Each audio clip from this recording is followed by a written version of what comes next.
नमस्कार दोस्तों, welcome to the SP Sharma classes. आज की इस क्लास में मैं आपके साथ कुछ क्वेश्चन डिस्कस करने वाला हूं। ये क्वेश्चन आपको कोई भी आप कॉम्पिटिटिव एग्जाम दे रहे हो उसमें हेल्पफुल रहेंगे। कंप्यूटर साइंस के एग्जाम के लिए या आप क्लास 12 का ही सीबीएसई बोर्ड का एग्जाम दे रहे हो उसमें भी आपके लिए हेल्पफुल है। खासकर केवीएस, एचपीएससी, एनवीएस वगैरह के एग्जाम में भी ये कॉम्पिटिटिव में आपके लिए काफी हेल्प करेंगे। तो यहाँ पर जो क्वेश्चन हम डिस्कस करने वाले हैं आज की इस क्लास में, उसमें फर्स्ट क्वेश्चन जो है हमारे पास वो ये है कि आपको बताना what is the mean of L in LEGB rule for scope resolution. तो जो हम स्कोप पढ़ते हैं, स्कोप ऑफ वेरिएबल्स के बारे में हम बात करते हैं या डेटा के स्कोप के बारे में बात करते हैं। आपने बहुत पढ़ा होगा लोकल स्कोप, फंक्शन के अंदर पढ़ते हो आप, ठीक है। फंक्शन चैप्टर होता है, जैसे पाइथन की अगर हम बात करें तो उसमें आपको पढ़ाया जाता है लोकल स्कोप होता है, नॉन लोकल स्कोप होता है, ग्लोबल स्कोप होते हैं, ठीक है। तो उसमें हमारे पास जो है यहाँ पर LEGB एक रूल होता है जो स्कोप को समझाने के लिए हम यूज करते हैं, ठीक है। इस रूल का क्या नाम है? LEGB। यहाँ पे एल का मतलब पूछा है, इसमें क्या है? एल का मतलब बेसिकली होता है बेटा, एल मतलब होता है लोकल, ई मतलब होता है एनक्लोज या एनक्लोजिंग, ठीक है। इसके बाद हमारे पास जी होता है यहाँ पे ग्लोबल, और बी का मतलब होता है बिल्ट इन। ये चार तरह के स्कोप इसमें डिफाइन किए गए हैं, ठीक है। आप पाइथन में क्लास 12 में अगर देखेंगे हमारे पास फंक्शन नाम का चैप्टर है, ठीक है। उस चैप्टर में LEGB के बारे में हमें पढ़ाया जाता है, ठीक है, आप पढ़ते हैं। तो वहां पर LEGB स्कोप ऑफ वेरिएबल के बारे में जब हम बात करते हैं या स्कोप ऑफ डेटा के बारे में बात करते हैं तो ये लोकल, एनक्लोजिंग, ग्लोबल और बिल्ट इन के बारे में हम बात करते हैं। लोकल मतलब लोकल स्कोप, एनक्लोजिंग जो होता है, एनक्लोजिंग को हम नॉन लोकल भी बोलते हैं, ये नॉन लोकल स्कोप भी कहलाता है, एनक्लोजिंग स्कोप या नॉन लोकल स्कोप। तीसरा जी फॉर ग्लोबल स्कोप होता है। चौथा B for built in scope होता है। जब हम डेटा को एक्सेस करते हैं तो ये स्कोप किस तरीके से एक्सेस होते हैं और कैसे काम करते हैं?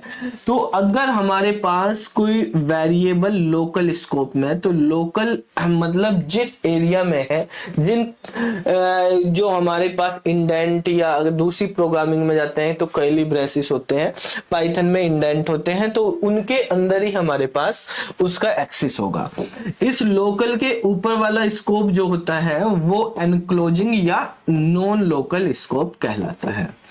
तो ये नॉन लोकल स्कोप तब हम यूज करते हैं जब नेस्टेड फंक्शन का यूज करते हैं। इसके ऊपर हमारे पास ग्लोबल स्कोप होता है। ग्लोबल स्कोप के भी ऊपर की अगर हम बात करें तो हमारे पास एक बिल्ट इन स्कोप होता है, ठीक है। तो ये हमारे पास स्कोप की बात हो गई। इस तरीके से ये काम करते हैं। जब भी अगर मान लिया मुझको इस लोकेशन पे यहां पर कोई डेटा प्रिंट कराना है तो सबसे पहले वो लोकल स्कोप में यानी इस एरिया के अंदर ही देखा जाएगा कि वो डेटा यहां पे अवेलेबल है या नहीं, ठीक है भाई। अगर आपको कोई काम कराना है अपने मोहल्ले में, सोसाइटी में, जैसे आप देखते हो, तो सबसे पहले आप अपने गांव में है तो गांव के प्रधान से बात करेंगे, ठीक है, या किसी सिटी में है तो वहां पे निगम पार्षद होंगे, उनसे बात करेंगे, ठीक है। अगर वहां से बात नहीं होती तो फिर यहाँ पे अगर वो नहीं सॉल्यूशन होता, यहाँ पे वो डेटा नहीं मिलता, तो फिर वो एनक्लोजिंग स्कोप में जाकर देखेगा, यानी नॉन लोकल में देखेगा। नॉन लोकल मतलब अगर निगम पार्षद या प्रधान नहीं बात करेंगे तो हम ऊपर जाएंगे, MLA के पास जा सकते हैं।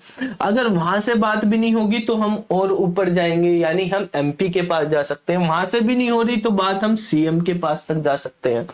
तो इस तरीके से हमारे पास स्कोप है भाई। ये तो जो बिल्ट इन वाला ये सारे में काम कर सकता है, पूरे प्रोग्राम में कहीं भी भाई। ये तो पूरे स्टेट पे का वो है इसका। ग्लोबल जो है वो इसके अंदर हो गया, इससे बाहर नहीं, मतलब उसकी जो संसद क्षेत्र होगा उसमें करेगा। एनक्लोजिंग जो है अपने मतलब एक तरह से हमने बात करी जैसे MLA होता है वहां तक बात कर रहे हैं। फिर लोकल बिल्कुल अपने एक एरिया के अंदर हो गया। तो भाई इसी तरीके से यहाँ पे काम करते हैं। पहले यहाँ पे देखा जाएगा, यहाँ नहीं मिलेगा तो यहाँ जाएंगे, यहाँ नहीं मिलेगा तो यहाँ जाएंगे, यहाँ नहीं मिलेगा तो यहाँ जाएंगे। ठीक है, एक चीज आपको ध्यान रखनी, लोकल वाले को इस जो ये रेक्टेंगल बना हुआ, मतलब जो ये एरिया, इससे बाहर यूज नहीं कर सकते।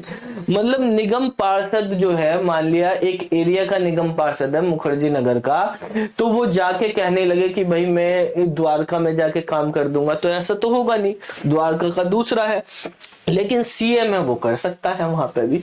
तो भाई ऊपर वाले जो होंगे वो नीचे भी एक्सेस हो जाएंगे, लेकिन नीचे वाले बाहर की तरफ नहीं जाएंगे। ठीक है, बाहर वाले अंदर की तरफ आ सकते हैं, लेकिन अंदर वाले बाहर की तरफ एक्सेस नहीं हो सकते। ये एनक्लोजिंग, इसको ही हमने क्या बोला, नॉन लोकल बोला, ये नॉन लोकल कहलाता है।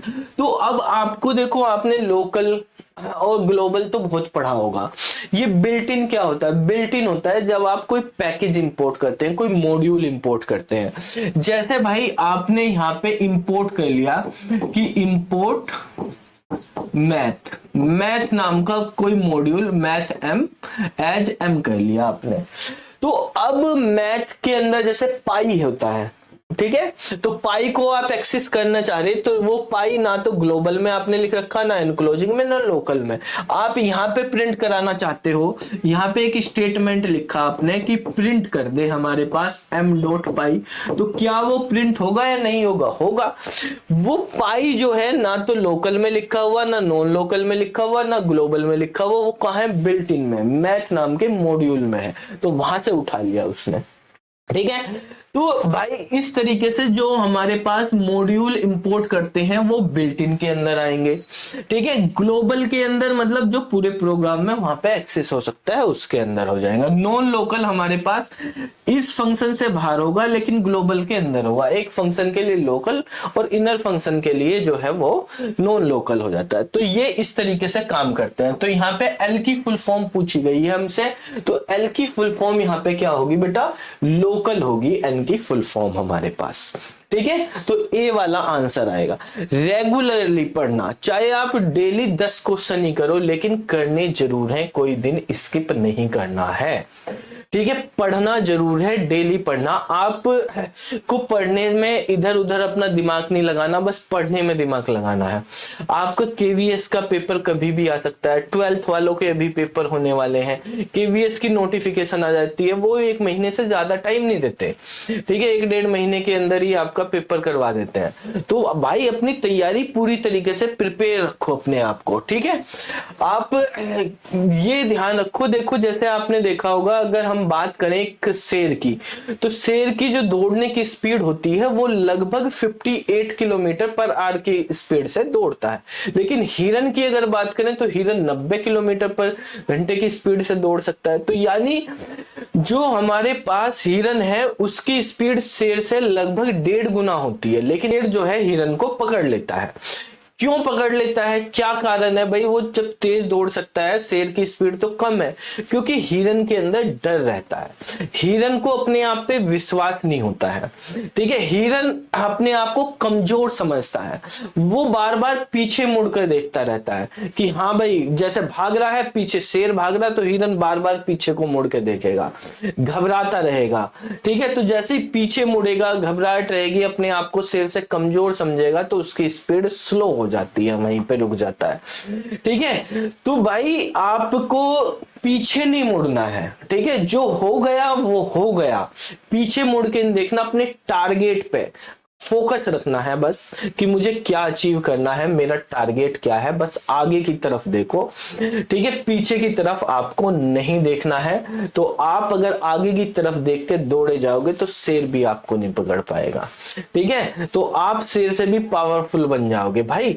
तो इसलिए मेहनत करते रहो, लगातार आगे की तरफ बढ़ो, अपने आप को कमजोर मत समझो। और ये तब होगा आपके साथ अगर आप लगातार कंटिन्यूअसली पढ़ाई करोगे, स्किप नहीं करना। ठीक है, कंसिस्टेंसी ही सबसे बड़ी चीज है। ठीक है, सबसे मेन इंपॉर्टेंट है यहाँ पे कंसिस्टेंसी रखना। ठीक है, और अगर आप ये कंसिस्टेंसी रखोगे ना तो एक दिन एक रिजल्ट आएगा और आपकी किस्मत बदल देगा। ठीक है, तो आपको अगर अपनी किस्मत बदलनी है उस रिजल्ट के भरोसे, तो लगातार आप कंटिन्यूअसली पढ़ाई पे ध्यान दो, वही एक तरीका है जिससे आपकी किस्मत बदल सकती है। ठीक है, तो अब हम चलते हैं नेक्स्ट क्वेश्चन पे। सेकंड क्वेश्चन देखते हैं। सेकंड क्वेश्चन क्या कह रहा है? सेकंड क्वेश्चन में कहा है स्टेट ट्रू और फॉल्स, ट्रू या फॉल्स बताना। यहाँ पे एक स्टेटमेंट लिखा हुआ है। स्टेटमेंट में कहा there is no conceptual limit to the size of list of a list. Python के अंदर जो हम लिस्ट बनाते हैं, लिस्ट का साइज का कोई मैटर नहीं होता, कितने भी साइज की कर लो, मतलब उसमें कितने भी एलिमेंट आप ऐड कर सकते हो लिस्ट में, साइज का कोई इशू उसके अंदर नहीं होता है। तो ये बिल्कुल सही बात कह रहा है भाई। लिस्ट जो है डायनेमिक साइज की होती है। जैसे आप एरे पढ़ते हैं, एरे का एक फिक्स साइज होता है कि इतने ही एलिमेंट उसमें आप ऐड कर सकते हो, लेकिन जो लिस्ट है उसका साइज क्या होता है? डायनेमिक साइज होता है। डायनेमिक साइज की होती है लिस्ट, उसमें आप कितने भी एलिमेंट जो है ऐड कर सकते हो। तो ये स्टेटमेंट आपका क्या है? ट्रू स्टेटमेंट है। तो ए वाला आंसर यहां पे हो जाएगा आपका। ठीक है, लिस्ट के अंदर आपको अगर एलिमेंट ऐड करने हैं तो एलिमेंट ऐड करने के लिए आप अपेंड का यूज कर सकते हैं, एक एक करके एलिमेंट ऐड हो जाते हैं। नेक्स्ट क्वेश्चन है, ये क्वेश्चन नेटवर्किंग से रिलेटेड है और इस क्वेश्चन में कहा गया है कि हम कौन सा यहाँ पे कम्युनिकेशन मीडिया यूज करेंगे। Is used for point two point communication. Point two point की जब भी बात आती है तो वहां पर आपको ध्यान रखना, पॉइंट टू पॉइंट या लाइन टू लाइन। ठीक है, जब हम एक लाइन में करते हैं, स्ट्रेट लाइन में चलते हैं, तो वहां पर बात आती है ये यूनिकास्ट कम्युनिकेशन लिख दें, तो इस तरह के कम्युनिकेशन में हमारे पास माइक्रोवेव का यूज किया जाता है। किसका यूज किया जाता है? माइक्रोवेव का। ये हमारे पास देखो सारे के सारे जो हमारे पास दिए गए हैं ये वायरलेस मीडिया है। ठीक है, चाहे माइक्रोवेव हो, चाहे इंफ्रारेड हो, चाहे रेडियो वेव हो, चाहे ब्लूटूथ हो, सब क्या है हमारे पास? सब वायरलेस है। ब्लूटूथ का हम यूज करते हैं पैन के अंदर, पर्सनल एरिया नेटवर्क जब बनाते हैं तो ब्लूटूथ का यूज करते हैं। रेडियो वेव जो है ओमनी डायरेक्शन में इस तरीके से ग्राउंड प्रोपोगेशन पे काम करती है, इस तरीके से चलती है। जबकि माइक्रोवेव जो होती है हमारे पास वो स्टेट में चलती है, पॉइंट टू पॉइंट इस तरीके से होते हैं। एंटीना बिल्कुल स्ट्रेट लाइन में हमारे पास होने चाहिए। जो सेंडर है उसका मुंह अगर इधर को तो रिसीवर का मुंह इधर को होगा, स्ट्रेट लाइन में वो चलते हैं। पॉइंट टू पॉइंट कम्युनिकेशन या यूनिकास्ट कम्युनिकेशन करते हैं माइक्रोवेव के थ्रू। इंफ्रारेड जो होती है वो हमारे पास लोकल में यूज होती है, जैसे रिमोट कंट्रोल में, ठीक है, या ऑटोमेटिक डोर वगैरह या हैंडहेल्ड डिवाइस होती है उनमें इंफ्रारेड का यूज किया जाता है। तो इसका आंसर हमारा माइक्रोवेव हो जाएगा। नेक्स्ट क्वेश्चन पे आते हैं, question number 5। Question number 4। Question number 4 में कहा what is the full form of CSMA-CD। CSMA-CD की फुल फॉर्म आपको बतानी है। CSMA-CA है इसमें, ठीक है, ये CSMA-CD भी हो जाता है, CSMA-CA भी आ जाता है। ठीक है, तो CSMA का मतलब क्या होता है पहले इसको समझते हैं। CSMA का मतलब होता है कैरियर सेंस मल्टीपल एक्सेस। क्या होता है? C फॉर कैरियर, S मतलब सेंस, M मतलब मल्टीपल, A मतलब access. Carrier sense multiple access.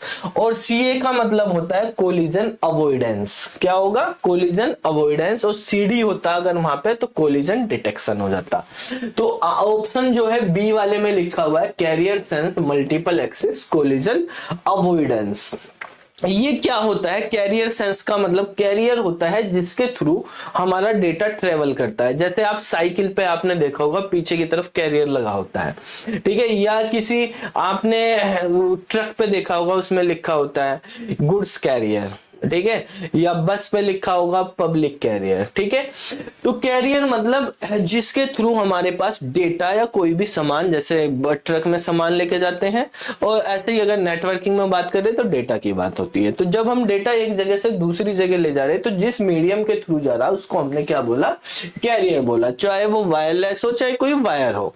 ठीक है, जैसे ये इंफ्रारेड, माइक्रोवेव, रेडियो वेव, या हमारे पास वायर में आप बात कर सकते हो कि हमारे पास जो है कोएक्सल केबल हो गया, फाइबर ऑप्टिक्स हो गया, ट्विस्टेड पेयर केबल हो गया, वो सब क्या है, कैरियर है।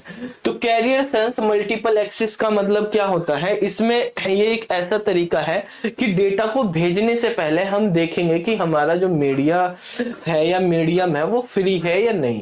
पहले उसको सेंस करेंगे, सेंस मतलब उसको चेक करेंगे कि वो फ्री है या नहीं। ठीक है, जैसे आप कहीं ट्रेवल करने जाते हो तो गूगल मैप पे आप मैप देख लेते हो, मल्टीपल रास्ते हैं एक पॉइंट से दूसरे पॉइंट तक जाने के, तो आप देखते हो किस रास्ते पे ट्रैफिक सबसे कम है या किस रास्ते से हम जल्दी पहुंच सकते हैं, तो आप वो रास्ता चूज कर लेते हो। तो सेम काम ये करता है हमारे पास कि इसके अंदर हम ये देखते हैं कि मल्टीपल बार सेंस करके मल्टीपल कैरियर्स को सेंस करते रहेंगे और वहां पे देखेंगे कि कब वो फ्री होगा। जब फ्री होगा तो डेटा भेज देंगे, अगर बिजी है तो डेटा नहीं भेजेंगे।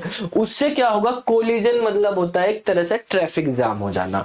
ठीक है, तो कोलिजन अवॉइड हो जाता है उससे, यानी ट्रैफिक नहीं लगता है ज्यादा, एक ही साथ बहुत सारे बंदे एक जगह पे डेटा नहीं भेजेंगे तो ट्रैफिक जाम नहीं लगेगा, सब पहले सेंस करेंगे तब डेटा भेजेंगे। तो इसका आंसर हमारे पास carrier sense multiple access collision avoidance होगा। नेक्स्ट क्वेश्चन पे आते हैं। नेक्स्ट क्वेश्चन हमारे पास है इंफॉर्मेशन स्टोर। ये डेटाबेस से डीबीएमएस से रिलेटेड क्वेश्चन है। इसमें कहा है कि information store on a storage device. Storage device जैसे आपकी पेन ड्राइव होगी, हार्ड डिस्क होगी, एसएसडी होगी, इनके अंदर हमारे पास कोई इंफॉर्मेशन हमें स्टोर करनी है विद ए स्पेसिफिक नाम, एक स्पेसिफिक नाम से करनी है। तो आप कैसे करोगे, तो एक आप फाइल बनाओगे, फाइल का नाम रखोगे और उसको सेव कर दोगे। ठीक है, तो कैसे होती है हमारे पास, फाइल के थ्रू होती है। कोई भी डेटा या कोई भी इंफॉर्मेशन जब हमें स्टोर करनी होती है, सेव करनी होती है सेकेंडरी मेमोरी में या कोई भी स्टोरेज डिवाइस में, तो हमें एक फाइल के थ्रू उसको सेव करना होता है। फाइल बना के उसमें अपनी इंफॉर्मेशन को स्टोर कर देते हैं। ठीक है, तो आंसर बी वाला हो जाएगा, फाइल। नेक्स्ट क्वेश्चन पे आते हैं। इसमें कहा है कि the SQL statement to access and manipulate data. SQL statement के बारे में बताना, कौन सा एसक्यूएल का स्टेटमेंट ऐसा होता है जिससे हम डेटा को एक्सेस भी कर सकते हैं, यानी एक्सेस मतलब सेलेक्ट करना। ठीक है, एंड मैनिपुलेट, मैनिपुलेट का मतलब होता है कि उसको अपडेट करना, उसमें नया डेटा ऐड करना या डिलीट करना।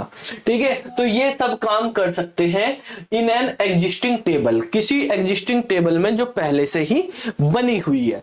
तो वो किसमें होता है, जब डेटा मैनिपुलेट की बात करी गई है तो मैनिपुलेशन लैंग्वेज होगी, डीएमएल का यूज होगा। तो डीएमएल मतलब डेटा मैनिपुलेशन लैंग्वेज। ठीक है, डेटा मैनिपुलेशन लैंग्वेज जो होती है उसमें आप डिलीट कर सकते हो, इंसर्ट कर सकते हो, अपडेट कर सकते हो, ये कमांड लगती है। सेलेक्ट वाली कमांड पहले डीएमएल में यूज होती थी, अब हम उसको अलग कैटेगरी भी, एक डीक्यूएल डेटा क्वेरी लैंग्वेज भी हम बोल देते हैं। तो यहाँ पे ऐसा कुछ वो है नहीं, तो डीएमएल हमारे पास आंसर हो जाएगा। ठीक है, तो डीएमएल के थ्रू हम डेटा मैनिपुलेशन कर सकते हैं एसक्यूएल में। नेक्स्ट क्वेश्चन है क्वेश्चन नंबर 7। ये भी एसक्यूएल का क्वेश्चन है। एसक्यूएल में कुछ एग्रीगेट फंक्शंस होते हैं, उन एग्रीगेट फंक्शन का दूसरा नाम क्या है और क्या बोल सकते हैं हम एग्रीगेट फंक्शन को। बेसिकली जो एग्रीगेट फंक्शन होते हैं उनको हम ग्रुप फंक्शन भी बोलते हैं। एग्रीगेट फंक्शन को क्या बोलते हैं, ग्रुप फंक्शन बोलते हैं या मल्टीपल रो फंक्शन भी बोलते हैं। मल्टीपल रो फंक्शन, बेसिकली ये जो एग्रीगेट फंक्शन है ये मल्टीपल रोज पे एक साथ काम करते हैं, ग्रुप ऑफ रोज पे काम करते हैं। जैसे हमारे पास मैक्स नाम का होता है, मिन नाम का होता है, एवीजी नाम से यूज करते हैं हम, सम होता है और काउंट होता है। ये बेसिक लेवल के एग्रीगेट फंक्शन हम यूज करते हैं जो एसक्यूएल में होते हैं। तो ग्रुप ऑफ रो में से हमारे पास maximum value, minimum value, average निकालना हो, वैल्यूज का सम करना हो या नंबर ऑफ रोज या नंबर ऑफ एंट्रीज काउंट करनी हो हमें, तो उसके लिए भी हम यूज करते हैं एग्रीगेट फंक्शन का। ठीक है, क्लियर आपको?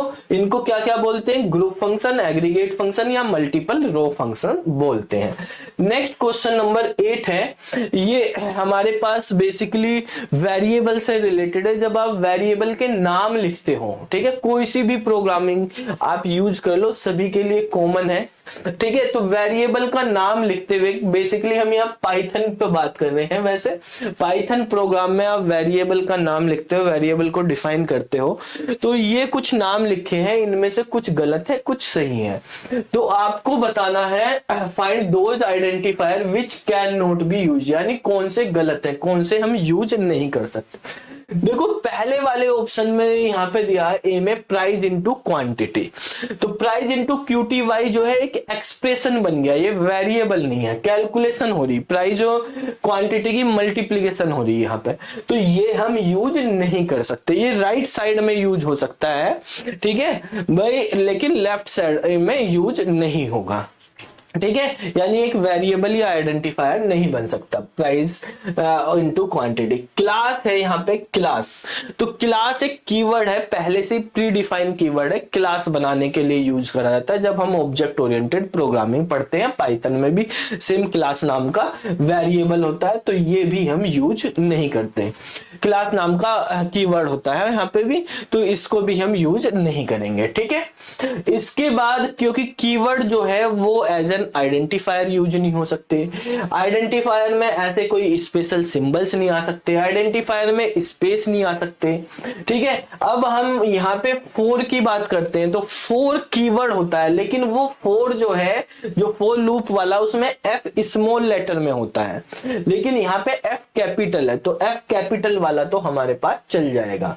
ये ए वाला नहीं चलेगा, ये बी वाला नहीं चलेगा, लेकिन ये चल जाएगा। डू की अगर हम बात करें, डू C++, जावा में तो हमारे पास एक कीवर्ड होता है, डू वाइल लूप होता है, लेकिन पाइथन में डू वाइल लूप नहीं होता, यहाँ पे फॉर लूप और वाइल लूप ही होते हैं, डू वाइल नहीं होता, तो आप पाइथन में इसको डू को यूज कर सकते हो। अच्छा, फोर्थ कॉल लिखा हुआ है, फोर्थ कॉलम मतलब, तो यहाँ पे जो है आइडेंटिफायर का नाम या वेरिएबल का नाम स्टार्ट हो गया है हमारे पास। आइडेंटिफायर का नाम किससे? नंबर से। नंबर से स्टार्ट नहीं हो सकते, स्टार्ट या तो अंडरस्कोर से होंगे या किसी अल्फाबेट से ही हो सकते हैं, तो ये भी नहीं यूज किया जा सकता।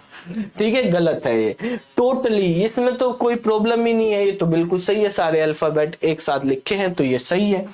रो 31 लिखा हुआ है, तो जो नंबर है वो लास्ट में आ सकते हैं या फर्स्ट लेटर के बाद आ सकते हैं, फर्स्ट कैरेक्टर के बाद यूज कर सकते हो आप।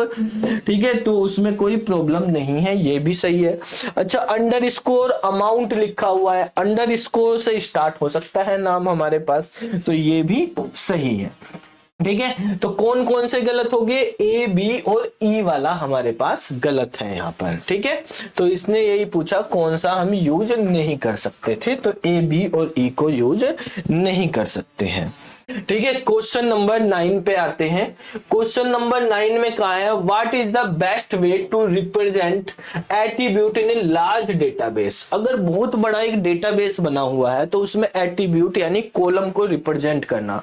अब मान लिया बहुत सारे कॉलम बने हुए हैं, अब हमें सेलेक्ट करना, तो हमारी टेबल में इधर उधर हो गए, जैसे first name, middle name, last name, ठीक है, इस तरह से बने हुए हैं, तो आपको नेम ही करना, तो भाई आप कॉनकैट कर लो, फर्स्ट नेम, मिडिल नेम और लास्ट नेम को कॉनकैट करके एक नेम लेके कर लो, तो क्लियरली हो जाएगा आपके पास। ठीक है, लेकिन कॉलम में आपने अलग अलग कर रखे, तो जब सेलेक्ट करे तो कॉनकैटिनेशन आपका ज्यादा बेटर होता है। अगर लार्ज नंबर ऑफ कॉलम्स या एट्रीब्यूट हमारे पास बन जाते हैं, जो इसने कहा best way to represent attribute, तो एट्रीब्यूट को कॉनकैट करके आप रिप्रेजेंट कर सकते हो वहां पे। ठीक है, अगर ज्यादा एट्रीब्यूट्स आपके पास बन रहे हैं तो कॉनकैटिनेशन यूज कर सकते हैं। ठीक है, नेक्स्ट क्वेश्चन नंबर 10 पे आते हैं। तो यहाँ पे ट्रू और फॉल्स के बारे में ही बात करी गई है कि पाइथन के अंदर जो वेरिएबल है एक प्लेस होल्डर होता है डेटा के लिए। प्लेस होल्डर का मतलब होता है कि एक ऐसी जगह जहां पे हम डेटा रख सकते हैं। प्लेस होल्डर पहले से प्री डिफाइन होते हैं, उनका साइज, उनकी प्रॉपर्टी वो प्री डिफाइन होती है। ठीक है, जबकि पाइथन के अंदर जो वेरिएबल होते हैं वो हमारे पास वैल्यू वैल्यू बाउंड होते हैं, क्योंकि पाइथन हमारे पास डायनेमिक टाइप लैंग्वेज है, ठीक है, ये स्टैटिक टाइप नहीं है। तो यहाँ पर हमारे पास जो है प्लेस होल्डर अलग चीज होगी, वेरिएबल अलग चीज होती है। भाई आप a इक्वल टू 5 भी लिख सकते हो, a इक्वल टू आप राम भी लिख सकते हो, a इक्वल टू आप 7.5 भी लिख सकते हो। तो जैसी वैल्यू आप लिख रहे तो वैल्यू बाउंड हमारे पास वेरिएबल हो जाता है। प्लेस होल्डर पहले से ही फिक्स साइज के होंगे, पहले से उनके फिक्स एट्रीब्यूट्स होते हैं, उसके अकॉर्डिंग काम करते हैं। तो भाई ये स्टेटमेंट जो है वो फॉल्स स्टेटमेंट है, गलत स्टेटमेंट है आपका, ठीक है। तो ये कुछ क्वेश्चन मैंने आज की क्लास में आपके साथ डिस्कस किए। ऐसे ही हम कोशिश करेंगे आपको डेली 10 क्वेश्चंस के करीब यहाँ पे प्रैक्टिस कराते रहें, जिससे आपकी कंटिन्यूटी बनी रहे, ठीक है, और आप पढ़ाई से टच में रहें। जब भी आपका एग्जाम आएगा आप रेडी रहें कभी भी एग्जाम के लिए, ठीक है, क्योंकि जब आपके नोटिफिकेशन आ जाते हैं तब तो रिवीजन होना चाहिए, पढ़ाई पहले से ही कंप्लीट रखनी चाहिए। और डेली डेली जब आप प्रैक्टिस करेंगे तो 10-10 क्वेश्चन भी हम प्रैक्टिस कर रहे हैं यहाँ पे, 50 क्वेश्चन आप घर पे अपने आप प्रैक्टिस करें डेली, ठीक है। फर्स्ट पार्ट के भी 50 क्वेश्चन, सेकंड पार्ट के भी 50 क्वेश्चन, 100 क्वेश्चन होते रहेंगे। तो इजीली आप जो है एक महीने में 3-4 हजार क्वेश्चन कंप्लीट कर सकते हैं, ठीक है। और ये टारगेट होना चाहिए आपका कि कुछ हो या ना हो, मुझको महीने में 3000 क्वेश्चन तो करने ही है, क्योंकि एग्जाम पास करने के लिए थ्योरी पढ़ने से ज्यादा इंपॉर्टेंट है क्वेश्चन करना। थ्योरी एक बार आप पढ़ लो, अच्छे से कॉन्सेप्ट क्लियर कर लो, उसके बाद क्वेश्चन करने पे, प्रैक्टिस पे ध्यान दो, ठीक है।